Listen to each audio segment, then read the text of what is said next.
Hola hermanas y hermanos, ¿cómo están? Buenos días, espero que estén bien. Ya estamos acostumbrados a ser hermanos de YouTube, podemos decirlo, por tantos contactos, por tantos mensajes, tantos devocionales a través de este medio, de internet, que nos permite acercarnos. Vamos a terminar esta serie de estudios que tienen que ver con nuestras actitudes frente a la obra de Dios en la cruz, a la salvación que hemos recibido.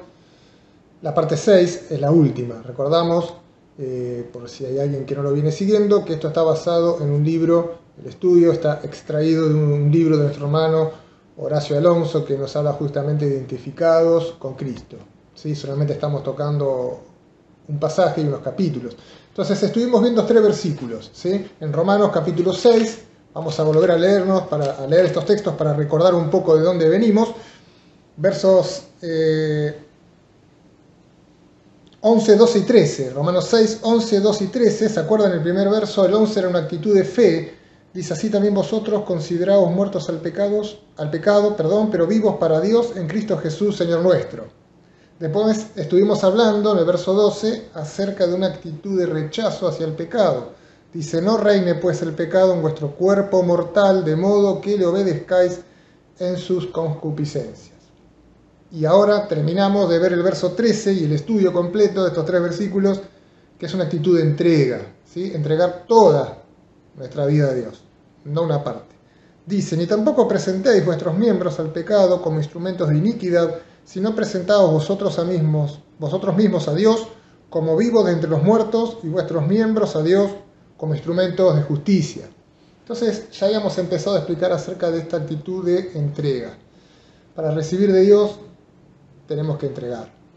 En el mismo Evangelio, en su base, en su fundamento, es una demanda al hombre de entregar su vida a Dios, de confiar toda su vida a Dios, de dejar de manejarse por su cuenta o por sus propios criterios.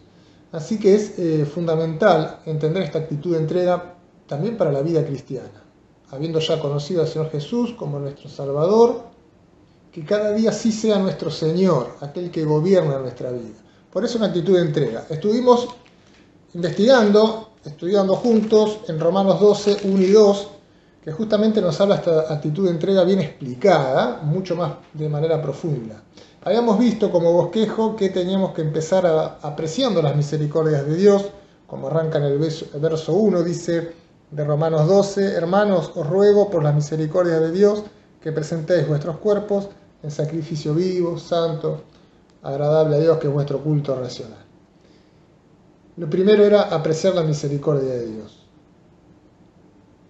Tenemos a Cristo en nuestro corazón, hemos entendido el Evangelio, entonces algo de sus misericordias ya tuvimos que haber entendido y aceptado. Apreciemos la misericordia de Dios, apreciemos la gracia de Dios, apreciemos al Espíritu Santo de Dios, que es el instrumento que el Señor Jesús nos dejó, la tercera persona de la deidad, para trabajar en nuestras vidas.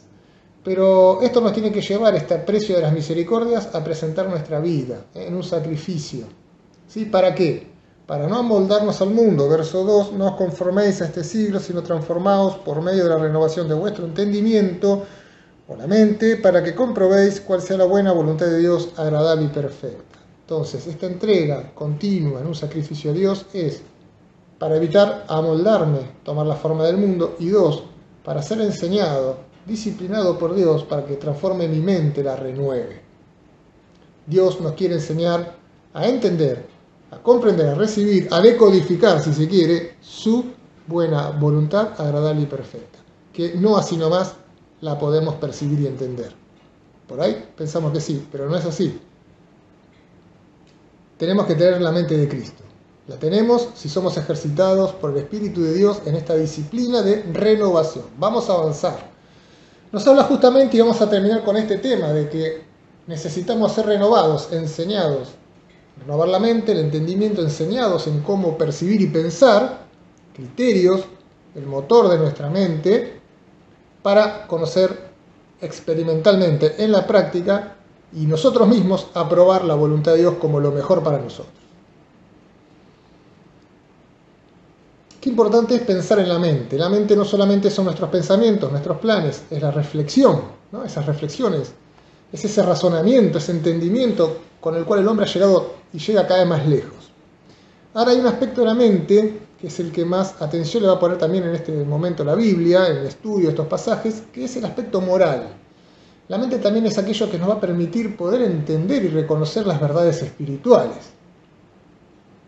Vamos a ir a Efesios 4:23, que es un texto de apoyo a esto de la renovación de la mente. Efesios 4:22, 23 y 24.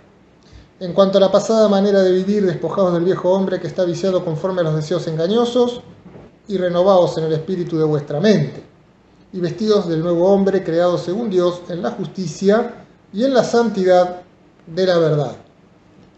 Bien, acá este pasaje nos habla de una manera muy clara de tres actitudes o acciones que Dios nos manda, pero que no son solamente nuestras. Primera, verso 22, despojate, desvestite del viejo hombre, de la carne, de quien sos cuando conociste a Cristo. Y cuando sos salvo y sos cristiano, ¿quién sos vos? Es lo mismo. ¿Sí? Porque nosotros mismos, por más que tenemos el Espíritu de Dios, nosotros, como seres humanos, sin la guía del Espíritu Santo, andamos en la carne. Podemos ir por default. Ya venimos programados de esa manera. Así es. O andamos en la carne o andamos guiados por el Espíritu. No hay una neutralidad. La mente no es neutra. En primer lugar, tenés que despojarte, nos dice la palabra de Dios. Despojate del viejo hombre porque está viciado. Fíjense qué clara que es la palabra. Viciado conforme a deseos engañosos. Criterios, pensamientos y deseos engañosos en esa mente y en ese corazón que no son los criterios de Dios. Hay que despojarse, hay que estar lejos, hay que sacarse esa ropa. En el verso 23 nos dicen, pero tenés que renovar el espíritu de tu entendimiento. Y en el verso 24, la tercera actitud es vestite del nuevo hombre. Desvestite, renovate y vestite del nuevo hombre que está creado por Dios en justicia, santidad y verdad.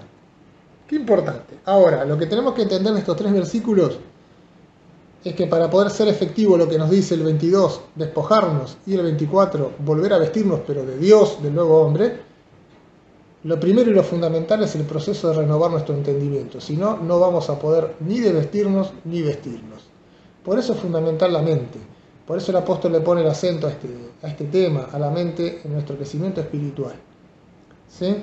Necesitamos cumplir con el verso 23 para que se den el 22 y el 24. Renovar el entendimiento para poder iniciar ese proceso de despojamiento del viejo hombre y revestirnos del nuevo. No tomar la forma del mundo, sino la forma de Dios. Ahora, nos dice que tenemos que ser renovados en el espíritu de nuestra mente. Acá es el aspecto moral que yo les decía de la mente. Un espíritu es el principio, el motor, el principio de gobierno de nuestra mente. ¿Qué la regula? ¿Qué la maneja? ¿Para dónde tira? ¿Para dónde se va si dejamos a nuestra mente sola? Ese es el espíritu que la gobierna. Y puede ser el del mundo, el de la carne o el espíritu de Dios, el Espíritu Santo. ¿Sí? Entonces, lo que Pablo nos dice, para llegar a conocer la voluntad de Dios, hay que tener una entrega total de la vida y una renovación, un proceso de enseñanza para que nos renueve el entendimiento. Una mente autosatisfecha no es la mente que Dios quiere, no es la mente de Dios. Y esta obra de renovación, que es un proceso de aprendizaje para nosotros, es una obra que hace el Espíritu Santo en el creyente. ¿Sí? Ahora nosotros no nos quedamos pasivos. Hay muchas cosas que Dios hace, pero Dios siempre necesita, porque así lo dispuso, porque Él quiere que nosotros ejercitemos nuestra alma. Para lograr las virtudes espirituales hay que ejercitarse. Hay que ejercitarse. Dios pone así el querer como el hacer, según Filipenses. Pero nos manda a buscarlo. Nos manda a depender de Él. Y en este proceso hay que depender de Dios. Hay que dejarse humillar por Dios. Hay que dejarse limpiar como un pámpano por Dios para que podamos llegar al proceso y dar proceso completo y dar fruto. Una entrega diaria para aprender a escuchar a Dios. Es muy difícil escuchar a Dios si no tenemos nuestra mente renovada. Cito al libro que mencioné de Horacio Alonso: el creyente suficiente solo se oye a sí mismo, no oye a los demás. El creyente carnal hace muchos planes, pero no puede percibir las señales espirituales que Dios le envía. Ahí está la necesidad de renovar nuestra mente. Es una tarea de demoler, de derribar todos esos pensamientos, esos criterios, esos moldes que hemos tomado del mundo, o que los traemos Nos traemos porque somos pecadores. Y es fundamental entender que nuestra naturaleza está manchada por el pecado. Y que cada vez que pecamos nos sumergimos en un mundo de tinieblas. Como seres humanos, y esto lo he dicho varias veces, porque Dios nos lo hace ver en su palabra, no logramos ver el pecado en profundidad. Siempre lo tratamos con más liviandad en vez de más profundidad. ¿Sí? Porque nos cuesta verlo como Dios lo ve. El pecado pasa a ser normal en nuestra vida porque tenemos una vieja naturaleza, la carne, que nos hace pecar. Por eso el espíritu de nuestra mente tiene que ser renovado porque está equivocado. La mente del hombre funciona bien, incluso, o a veces mejor, funciona la del inconverso. ¿Cuántos economistas, matemáticos, médicos, científicos, en las ramas que uno quiera, ingenieros, en las ramas que uno quiera, el hombre avanza? Cómo razona, cómo calcula la exactitud que a veces logra, otras veces no, el hombre avanza. La mente funciona, 2 más 2, 4. Pero el espíritu, el principio que la gobierna es lo que está mal. El aspecto, el carácter moral de la mente está equivocado. Por más que logre funcionar bien en el razonamiento. Y eso es lo que Dios quiere cambiar. El espíritu que gobierna nuestra mente. Es un proceso costoso de transformación. ¿Costoso por qué? Porque ese proceso solo va a avanzar en la medida que yo ceda y deje al Espíritu Santo obrar en mi vida. Y cuando Dios entra a orar en mi vida, me va a mostrar en primer lugar mi insuficiencia, que dependo de Él. Aprender a depender de Él, que no siempre tengo las respuestas, que no siempre tengo los planes, que no siempre tengo las metas y las ideas. Depender de Dios, mi insuficiencia. Qué importante es también entender que Dios me va a empezar a limpiar. Va a empezar a recortar, como en el pan, por aquellas cosas que Dios ve mal, va a hacer ajustes. Antes de revelar su voluntad, antes de cambiarme la mente, Dios me va a hacer en mi vida ajustes, que yo pueda someterme a esa voluntad de Dios, a esa tijera del Espíritu Santo que me va a querer podar. No podemos prescindir, o sea, no podemos dejar pasar esta necesidad de pasar por el proceso de renovar nuestro entendimiento, de crecer espiritualmente, de llegar a pensar como Dios quiere que pensemos, como Él lo hace guiados por el Espíritu de Dios. Lo dije antes, lo repito, la mente no es neutral.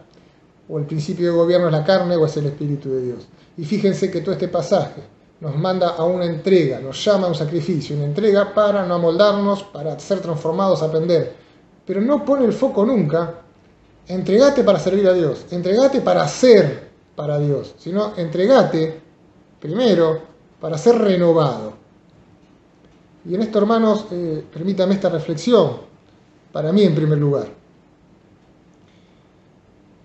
Me tiene que preocupar primero cómo estoy con Dios y cómo está mi mente y mi corazón, alineados con Dios, renovados o no, antes de hacer, porque si no ya sabemos lo que va a salir de ahí. Porque la carne puede tener un montón de planes, de proyectos, de ideas, y como dijimos, mentalmente funciona bien como máquina. Piensa bien, coordina bien. Pero tenemos la seguridad que lo que hacemos es lo que Dios nos está mandando a hacer, o lo hacemos por costumbre o porque hay que hacer.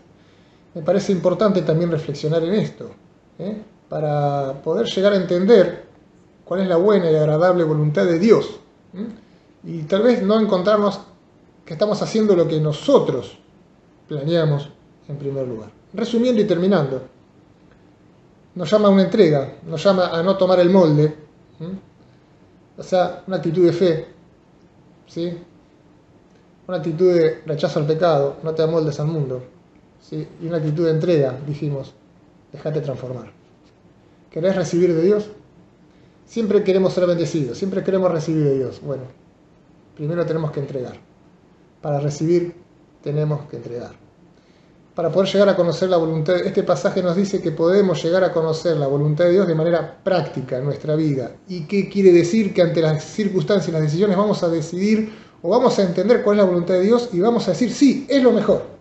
Rara vez decimos sí, es lo mejor la voluntad de Dios para mi vida. Cuando esa voluntad de Dios permite injusticia o humillación o perder un trabajo o una enfermedad. Y no, ahí no nos gusta. Nunca está en nuestros planes de voluntad de Dios, los nuestros, pasar por malos momentos. Pero en los de Dios sí. Este proceso va a cambiar mi mente de modo de decir, Dios mandó esta prueba, es lo mejor que me puede pasar. Es difícil llegar a decirlo, hermanos.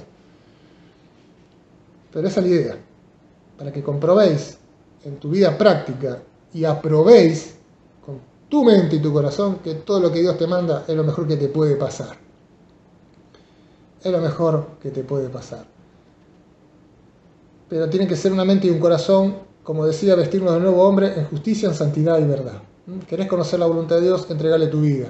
Ejercitate en entregarle la vida. ¿Querés conocer la voluntad de Dios? No estemos distraídos a la voz de Dios.